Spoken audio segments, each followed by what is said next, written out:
Oh, thanks for joining us, Dave. Dave Smith, Smithy. Today, May the 4th. May the 4th be with you, bro. And welcome to the very first lineman.co.nz vlog. Good value, mate. Good value. Yeah. So we first met in about 1985 and I joined Waitermatta Powerboard as a young 17-year-old bloody blue-eyed boy, trainee lineman. But you were living in Orchard Road in the den of debauchery in Browns Bay. And I'm not sure how long you'd been a liney then, but just give us a bit of background as to when you started in the trade and where you started off. Yeah, well, I kicked off with, in Waitermatta about 74, I think it was, in the early parts of 1974. Started pretty much as a cable layer because I weren't actually... I actually got on to talking to a bloke in the pub and we were talking about how to get a job as a lineman, and he sort of says, oh, they had vacancies coming up every now and then, but there wasn't any at the time that I was looking around, and cable layer's job come up, so I took that. And that was a step in the door of getting into Waitermatta and into the industry is. And it was good because there was only 4 or 5, probably 3 months at the most, and training linemen come up. So I put, of course, had that little bit of knowledge and skill and sort of mingle with the locals, and started the apprenticeship there, yeah. So you started Takapuna, did you? Yeah, in the old depot in Takapuna, Yeah. In the heart of the town there, it was quite good. Yeah, it was interesting. Yeah, all the old boys have owned the old trucks were pretty out there. And the old story, putting in holes with gear legs and handles and holes and stuff like that. So it's all part of the apprenticeship. Yeah. When you're a trainee, you sort of got all the good jobs. Yeah. So how old were you then? How old were you when you in 74? Oh, crikey, that's a bit personal. It's like asking me now. I think I actually put my age up to get the job. I think I kicked in there at about 16, I think. Yeah, nice and young, eh? Yeah, it was good, yeah. There's a lot of young buggers there, like the liners that I started with, they were probably only a couple of years older than yourself, Yeah. So we had a pretty young sort of crew in the gap between the young fellas coming in and the older guys I suppose you'd say Pete Sanders and some of those blokes, there was a bit of an age difference, so you had you worked with I suppose you'd call it a more mature bunch. Yeah. They kept on the straight and narrow pretty good. Yeah, you grow up pretty quick, don't you? I mean, so as a 17-year-old boy when I started, you're working with men back then, and they didn't take any bloody any cheek from a young fella, did they? No, you did give a bit of cheek and you was like straight out on the spot on the day and you didn't really have to. So I'm going to share an old photo with you here, mate. Let's see if I can share a photo with you. And if technology works for us. So you should see a photo pop up on your screen. That's pre-ink. Yeah, I was a clean skin then, mate. Yeah, very clean. 40 odd year ago, mate, yeah. Probably got 40 years on that, probably 40 more kilos and probably 40 more yards of tattoos. Shit up. Do you recognise the guy standing there? Yeah, that's Jim Perry. He's retired now, I think. Yep, he retired a couple of years ago now, mate. So I caught up with him at Steve Hardman's retirement earlier this year, and he's looking bloody good. Really good, the old fella. Yeah, he always was a pretty slim sort of looking guy, Yeah. Gentleman Jim, wasn't he? Gentleman Jim, mate. Gentleman Jim, mate, yeah. Yep. It's good bugger work. I learned a lot of him about, I'll tell you what I did learn a lot of him, mate, is making the job look good. Yeah. If you know what I mean? Make it look professional. When you've done a job, if you made it look professional, it looked good. You didn't just stick it up there and walk away, He took his time and just thought that just to finish things nicely, and learned a bit off him about making the job look good, making it look professional, Yeah, he was the type of guy, I remember, as a trainer, you always had to clean his truck out and you could eat your bloody lunch off his floor. God help you if he... And when I first started, he had a guy called Stick on his crew. You remember Stick, man? John Curtis. Oh, mate. Yeah. Year and a half, that boy, mate. Oh, yeah. So I'm going to chuck another photo up and see if you recognise a few of the motley crew in these ones. You may not, it's a while ago, but you should recognise the place. Oh, yeah. That's the old, dinner bloody debauchery, mate. Yeah, dinner debauchery in Browns Bay, Orchard Road. Yeah, Orchard Road, yeah. Yes. So there's Stickman sitting there without a shirt, having a glass of beer, and unfortunately a couple of guys in that photo's passed away. So Nigel Blake sitting down on the chair's gone. He left us. Oh, yeah, I heard that. Bit sad, mate. Yeah. Good bugger. Yeah, good bugger. And then the guy sitting in the background who you can just not quite see is John Felice, and he passed away earlier this year. So he's a big loss as well. Yeah, I've seen his wee message on his passing, mate. Yeah, he was a good bugger, mate. Yeah. There wasn't too many sort of people out there, when you were working amongst the mob, even the young fellas that came to the cruiser place, they're all generally good buggers, everybody got on with. Yeah, well, if you weren't, you didn't last, did you? You got sorted out at the back of the line truck, so you started, and within 3 months, if you're a piece of shit, you're out the door, weren't you? Yeah, it was, and the funny thing was that if you got a bit of shit put on you and you went and complained to your bosses, they pretty much told you to get you on the back of the yard and sort it out. And, there was some times here that, things were taken out. I remember having Christmas dues at Takapuna Sub and by the old Karanamo here, and we used to have a boxing ring set up. And then the boys got a few beers under the belt, and they thought that one was better than the other. They hopped into the ring. And, there's one or two come out with a bit of carrot running off the lip, but there was a few beers had afterwards, and life went on. It was great. Yeah. Fond memories, mate, because I remember often and at breakup dues we had the boxing ring set up and guys would smash the shit out of each other, but they'd all be there best of mates the next morning cleaning up and that sort of stuff. So, you formed some pretty bloody good friendships back then. Hey, but just before I started, you guys had been up to Tonga to do some restoration to a fault up there or a cyclone that came through, wasn't it? Yeah, that's the one. Yeah, Cyclone Isaac. It was about 82, I think it was. Yeah. Yeah, and I've got a picture here, so I'll just bring that picture up and see if we can get that one going for you. Just let's see if technology works for me here, brother. Yeah, lost a lot of photos, as I say, in the past. So yeah, I had quite a few of Tonga, but they got sort of destroyed in the fire where I had them stored while I was bouncing in and out of the place and dogs and things. But, I actually, a lot of these photos I've got were photos of people that sort of sent me back paper chips and things like that through the family, and that's pretty lucky to have them actually. Yeah. So you guys shipped that truck up there for, it was a Cyclone Isaac, did you say? Yeah. We when the cyclone went through, it was a bit of a rush job, and I remember I think we came back into the yard on Friday night, I think it was, and we all got asked, myself, Gilbert, at Takapuna, and they sort of said, "Oh, we reckon you guys will be good to Tonga. Do you want to go to the restoration?" And it's like, "Oh, okay, then." And so it was a pretty hectic getting passports and all your inoculations and things like that going into the cyclone every area and that. And I think I figured it was over 2 hours. I think it might be on one of the paper things I got. So we drove out to Penilpai Airport and drove the old truck onto a C-130 Hercules and strapped ourselves into some canvas seats in the back and buggered off for 4.5 hour flight. So yeah, it was pretty cool. Shit hot. So I recognise Gilbert there in the striped shirt and yourself standing next to him, but who are the other three guys? Gavin Roy is standing next to me on the left.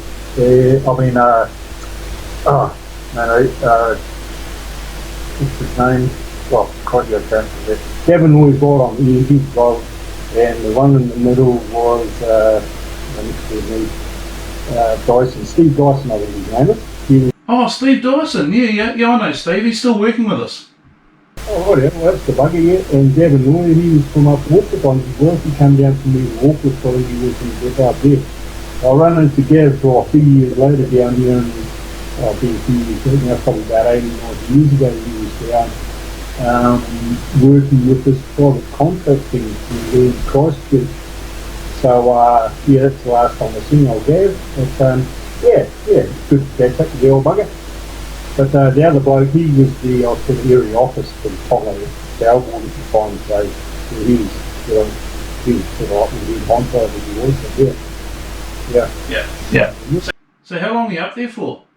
I ran up there for about 6 weeks or something like that. It was pretty much to get the backbone of the sort of like the network up and running. It was only 6.6, I think, at the time on the high voltage side. So, you know, it was all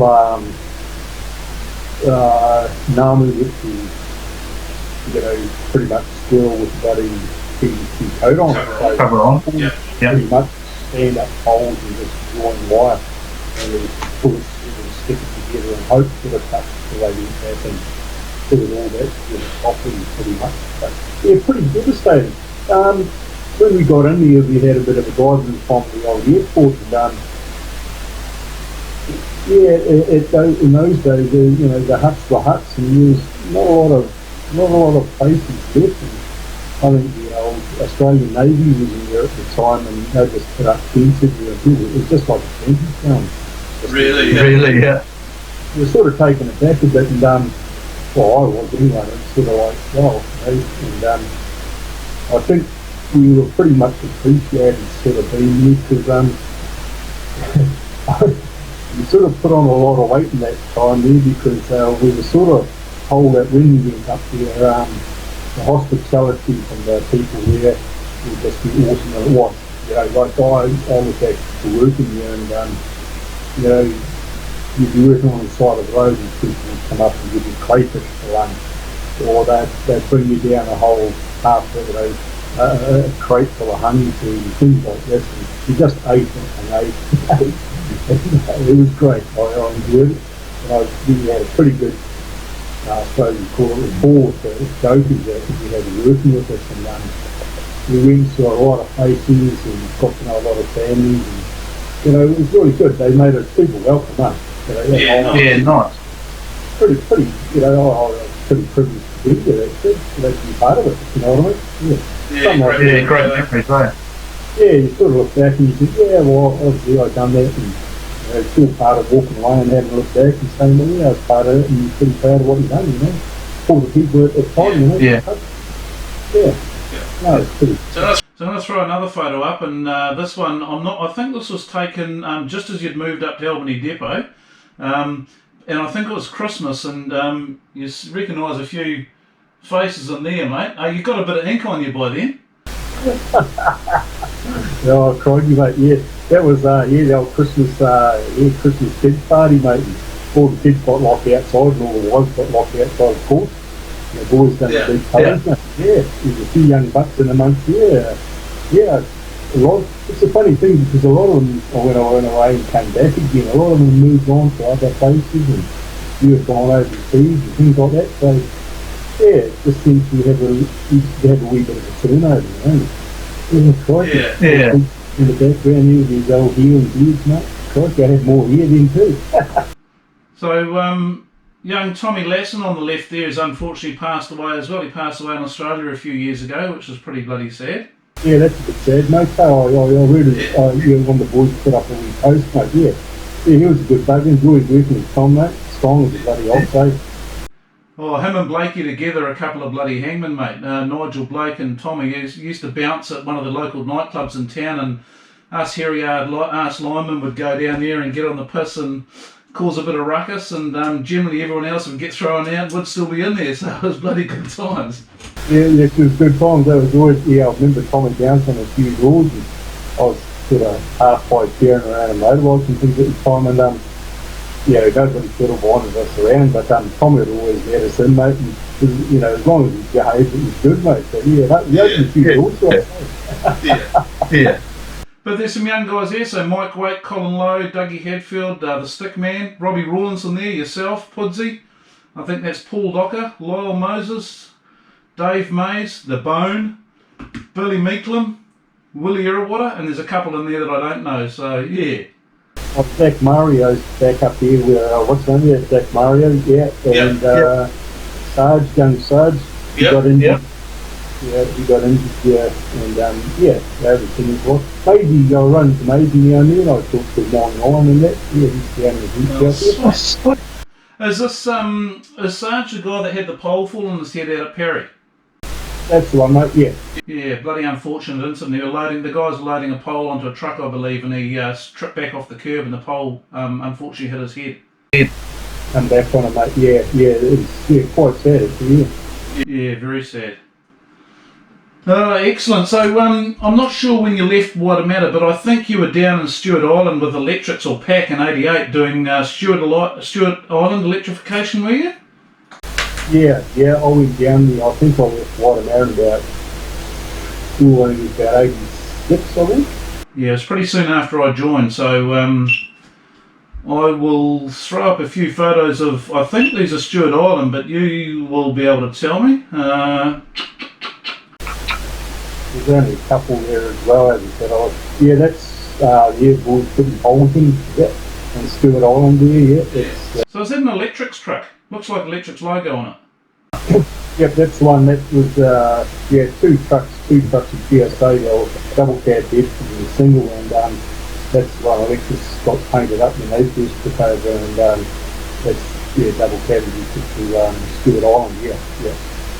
That's pretty historic, mate, wiring up Stewart Island. I mean, so that's, pretty unique. So you've done a couple of unique things with Tonga and Stewart Island, you know? Oh, yeah. I was on Stewart Island for a few months there in the sort of beginning of it. The circumstances changed, we sort of moved off, but before the end of the job. But I think down here, the isolation of it was, as far as the logistics go, was, everything depended on a boat, and as Bobo Strait, pretty unpredictable, and you didn't always get what you want when you wanted it, and if you got it, you might have only got half of it because they couldn't put the rest on the boat, so pretty mix and match until they got everything across the sort of water there, but spot on there, the weather down there was beautiful, when it wasn't quite on, but nice. Good hunting, good fishing. Brilliant. Hey, I noticed that the young fellas of today wouldn't appreciate the yellow raincoats, mate. You got as wet on the inside from the sweat as you did from the rain on the outside, didn't you, hey? Oh, mate, yeah. When the old sea fog used to come in there and used to hang in there for a week and you couldn't see your hand in front of your face, and you sweated on the inside and you smelt like a wet dog by the end of the day, and after a week you'd been working and you'd hang them up in the garage, and they would change colour with the mould. That's straight up over. Oh, you just threw it on again as it was blind and that's work, mate. Change right now, things are place get rid of you. Oh yeah. So you went off from distribution into transmission, and I've got a couple of photos I'm going to throw up here. This is, again, something pretty bloody unique in our industry.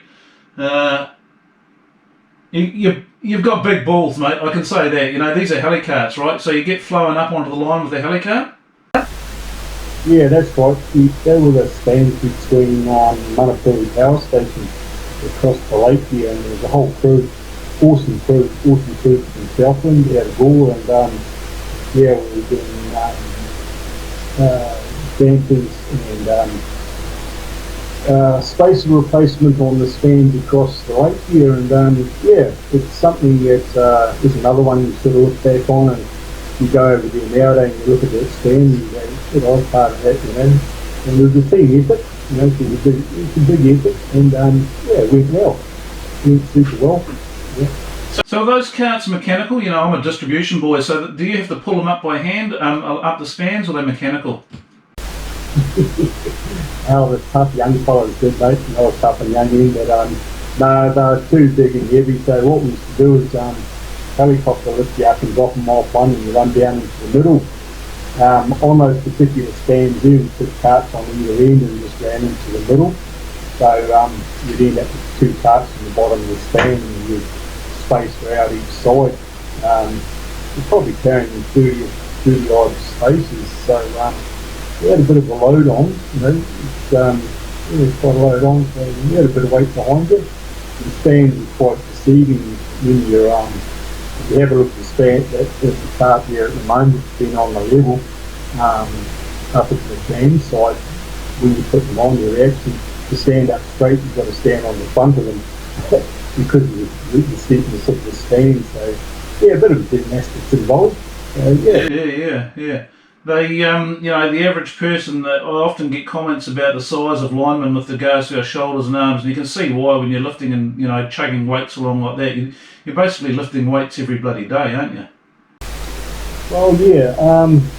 When you sort of think about things, if you added up what sort of weight you lift and shift a day, you're getting up into tonnage per day. Like, it'd be like someone, shoveling coal, I suppose, and the same thing. So if you, shovel weighed, a kilo, and you swung it every, say, 4,000 times, that's 4 tonne movement a day. So it's pretty constant, so yeah, you've got a good workout. Yeah. That's the one there where we go get in the middle, like, so start to the end, and yeah. But, good job. Got on the side of an Aussie, we go with Kilpatrick Greens, so yeah, it's good to have that, I suppose, called sort of cross-cultural industry thing, I suppose you call it, Yeah, I think that's something, as a lineman I enjoyed, having those sort of skills, I suppose you call it, Yeah, I've certainly noticed. I've done a few trips up to the States and over to the Philippines, and to interview linemen and meet linemen and that sort of stuff. And as soon as they find out that you're an old liney, they drop their guard a bit. And I can tell you, linemen are linemen throughout the world, mate, and they're practical jokers and all the other bits and pieces. So bloody good times. Oh, for sure, mate. It's a funny thing. So I've done a bit of travelling around places like this, and it's funny where you bump into linemen. You're in the middle of the city overseas, or in the backwoods of New Zealand in a hut in the bush, and you're sitting around a fire and you start getting talking. Someone wanders in, they go, "Oh, what do you do for a living?" And you say, "Oh, lineman." "Oh, yeah, his brother's a lineman," or "Anybody's related to a lineman," or knows a bloody lineman. Someone's got a lineman in their life, and they sort of say, "Oh, yeah." You get telling stories, and they go, "Oh, yeah, the brother-in-law, he's full of bullshit, he's URT, bit of a thing." I love it. You've got a lineman in your life, I think you've got a mate forever, I think. Yeah, exactly. Yeah, pretty much, mate. So that was with electrics, the heli-carting? Yes. Yeah. So now you're back in distribution to Electricity Ashburton, and I know that the last time we caught up shoulder to shoulder was at the Liney Comp, and I think I've got a picture of a couple of old buggers here. Let's see if I can bring this one up. Oh, that's the only two handsome buggers at the show, mate. Well, that's clearly true. So what's really pleased, what I love to see is I know that you take a week's leave off, and you have done for the last couple of 3 years now, and come up to the Liney Comp and spent some time up there, and it's freaking great to see you up there, bud. Quite different from the comps that we had back in the day, which was more about piss drinking. These guys take it a bit serious. I think they drink a bit of piss on the old Friday night, but they're pretty serious during the day. Yeah, for sure. Look, it's a funny thing you should say that. I remember going down as a spectator to Wakatani, I think it was, in Taupo years ago, going back a bit, and there's a bit of a boat race there and a bit of boat race back and a bit of boat race in between, but it's pretty cool. I quite enjoy going to the competitions now, and you see sort of a little bit of discipline in there, and it's good to see, and everybody's on the level playing ground sort of thing, and it's good to see the approach young people have to the industry and the approach they have to their job, and a little bit of planning that goes into it, and the talking, like the planning and talking, carrying out the deeds, carrying out the tasks and things like that, and you see that we flow, and you see the trainings coming through, you can see them picking up, you see them looking, you go, oh, it's good to see, and I think it's that little bit of interest, it's got a little bit of interest in it, I think you'll go far. If you're just turning up and you don't do the job, I think that's hard. Even though you want to be there, it's hard on yourself as well. You know what I mean? It's fast, the easiest task for the owners you can know the hard. You cannot put a half-point thing in, I think, you know. Oh, not a truer word spoken, Brian. So I say to the young fellas that are coming into our industry when we do our training selection nights and that sort of stuff, it's all about attitude, right? It doesn't matter where you start. If your attitude's right and you're willing to participate and listen to what some old fellas have got to say, you'll actually go anywhere you want to be within this industry. And you can do what you want to do, you know. The doors are open. You're not a job for life, but a trade for life. Yeah, I think so too, you know. I look back, you know, when I sort of got into it and then started travelling and doing stuff, I worked contract, I worked, you know, my private contract and things like that. There's a lot of scope out there, there's a lot of opportunity for young people now, you know. And the world now is actually quite a small place. So I think we all know people, I know 4 or 5 people that fly in and fly out, you know, to jobs all around Australia and overseas and things like that. So I suppose you call it is a profession. Our profession now is worldwide and there's a lot more doors open for it. Yeah. I remember people saying, oh, you know, I'm going on my OE. And they go to England and they say, oh, look, you know, what are you going to do? I'm going to go over and I'm going to work in a pub or I'm going to work here, I'm going to Ireland. Well, now's the Ireland ticket. You just pop over the internet to get a job and do what you like. You know, do what you like most of you. If you like line work, you do the job, and you can see places that tourists don't see. You always seem to be in places where nobody else goes. And yeah, it's a good way to see the world and earn a bit of money and have a look around. Yeah, I think it's great. Oh, absolutely. I shouldn't be saying this, but I sort of recommend that young people have a bit of a break of sometimes and go away. There's a lot of innovation out there, and there's a lot of innovation and things that you can actually bring back to New Zealand or back and bring back. It may not be what you see whatsoever, but you can bring back and integrate it a wee bit and it makes it a little bit easier or a little bit better technology and things like that. And I reckon it's great because our industry still builds. I think it's still building. You know what I mean? And there's room for improvement in places, you know. But yeah, technology is great. You know, you know, remember, you know, big old glass and this and things like that. Now it's all polymers and composites and everything's nice and light and you've got nice little recos. You don't have to have 10 men in the voice to lift, you know. And Yeah. So, I mean, when I first bought the bloody first player, it was like, God, it's just like you run lotto. You're putting cold just before you know? Yeah. Look, some really wise words there, mate. And we've had a couple of young guys from work have left and gone overseas, and they've paid for their overseas trip whilst they've worked overseas as linemen, gone and seen the world and come back. And I think it's right. You do need to get out there and see the world. It's a big world, and often the guys get pissed off with the company they're working for, but they've got to go and try something else. So don't get stale in your job and that sort of stuff. So. I think so. Nowadays there's sort of something out there too.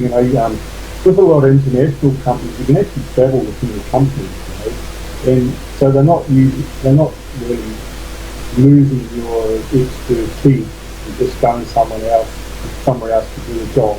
And I think that should be probably afforded in a way because you're not actually getting out of the industry. You're still doing what you like, and the company's still getting into your skills and abilities. I think it's good. I think management should look on that as a good thing, because sometimes Absolutely. I haven't seen it so much sort of like in the last few years, but for a wee while there, people were coming into the industry and doing 3 or 4 years, going offshore, coming back to New Zealand and getting back into it and going, over this. And I know some good linemen out there that are driving bigger than trucks that should really still be on the line because they are very talented people. They're professional linemen, but they just because of circumstances and companies, they just think, under this and on somewhere else. That's the truth. Other than that, it's great industry, Great industry. Awesome.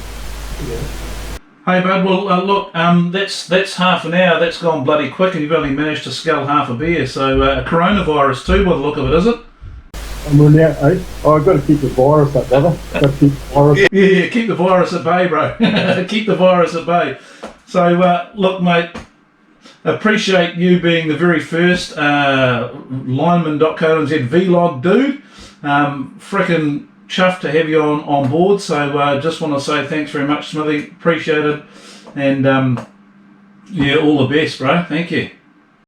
Yeah, no worries. Hey, I don't know if the old competition's on the deep south here this year. I don't know how things are paging up there, but yeah, if you make it down here, mate, I might see you there.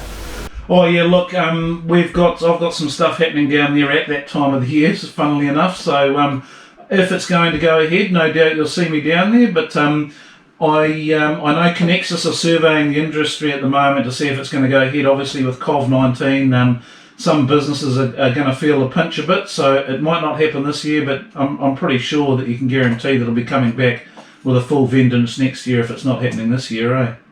Mate, yeah. If you start to let it go for any reason, because I reckon it is, they say it's a bit of a pinnacle, I think, for young people and for everybody, even if old buggers, mate, to go along and just have a look at stuff.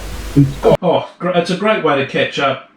So you mentioned you went to Whakatane, and that was in '86, because I was down there as a Wairemata Powerboard trainee lineman in the '86 competition in Whakatane, and yeah, great times. Well, yeah, well, who ended up in the bloody roll-out bed in the car park? That wasn't it. Oh, I don't know, mate, but it was more about drinking some piss. I can remember as a young fella, I would have been, I was still 17 at that stage, and I remember doing the line construction, but bending over to pick the wire up, trying not to frickin' lose last night's dinner because I was still piss crook from the night before. But good times, mate, good times. Oh, awesome, mate. Yeah, I see, the improvement. I suppose it's improved, but the thing is, I find now even without this sort of like coping with comedy grog in front, I still see the sort of like comradeship and the friendships that are made on these competitions. Yeah, and just you see these young buggers talking, other young buggers from other companies and things like that, and they all got that one thing in common, and it doesn't matter whether you don't see them for another 5 years or 10 years. Somewhere down the track, you might be on a project, or you might be working some of that, people go, hey, did I meet you back in so and so? Yeah, your tails come out and your friendship's still there, and and it's all about that lineman thing. I think it is anyway. And that's something when I hang my boots up and whatever like that, I don't think I'll ever stop being a lineman, you know what I mean? I don't think just because you hang your boots up doesn't mean say you're not a lineman. Oh, I don't think you can, mate. Eh? Once a lineman, always a lineman, eh? Yeah. Sure, right. Yeah, bro. Yeah. Awesome industry, mate. Awesome industry, and I just hope you young buggers that get into it, they just keep it safe. Keep it safe and enjoy what you're doing. You know what I mean? Enjoy what you're doing. Exactly. Yeah, enjoy your job. Your job doesn't become a job. It becomes something in life. You put a little bit extra into it because when you walk away, because it's that I've done that, or I'm part of this project, or I've been here and done that. Then you start to really good buggers, and those buggers, it's the memories, mate. Yeah, indeed. Yeah, that's my comment on. Sweet, brother. Awesome, Smithy. Yeah, cheers, mate. All right, bud.